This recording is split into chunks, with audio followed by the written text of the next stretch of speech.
Pakinggan mo ang awit ko na inaali ko sa'yo. Nais ko lang malaman mo laman ng puso kong ito. Bigati at pagdurusa ang aking naramdaman. Mula nang tayo ay masira at tuluyan mong nilisan. Ang katulad kong lubos na umiibig sa iyo, na porsige itong iningatan higit pa sa buhay ko. Ang mga pangako at sumpaan nating iningatan na di ko inaasahang hahantong sa hiwalayan. Tiniis ko ang lahat, pinilit kong maging manhid, maging bato ang aking puso't maging bakal ang dibdib. Kahit ako'y nasasaktan, kailangan ko tong tanggapin. Ikaw na ang nagdesisyon, kaya kailangan kong sundin. Sapat na sa'kin ang lahat ng dahilan ng iyong paglisan. Okay lang sa akin kahit na ako'y iyong iwanan. Natupad ko naman ang pinangako ko sa'yo, na ikaw ang kakalas at kailanman hindi ako. Nasasabi niya ang pangako mo na ako'y di mo iiwan.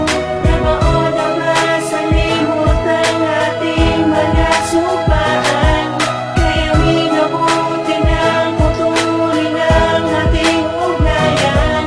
Para sa kasisiyan, yung dalawa ako'y nagpalayan na. Sa ating di inaasahan na magkaganon, ang ating pinagsamahan ay bigla-biglang naglaon. Nasayang ang pangarap, nasira ang sumpaan. Pagmamahalan natin na uwi sa iwalayan. Ako ay nagdurus at nasaktan din ng lubusan. Subalit yun na lang ang natatanging paraan, ang magparaya sa ating relasyon para sa iyong kaibigan. Upang hindi masira ang inyong pinagsamahan. Di mo man sa'kin aminin na siya ay humahadlang. Patay mali siya lang ako, akala mo di ko alam na ako'y sinisiraan. Bisyo ko'y ginagatungan, oras mo na inaalay sa'kin pinagsisilosan ng iyong kaibigan. Pagkat gusto ka na makasama, dahil di niya matanggap ako'y palagi mong kasama. At ito na ang huli para sa ating dalawa. Kaibigan mo'y sadyang hadlang, kaya sa'yo'y paalam na. Nasasabi niya ang pangako mo na ako'y di mo iiwan.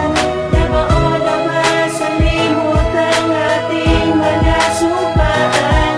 Kaya minabuti ng putulin ang ating ugnayan.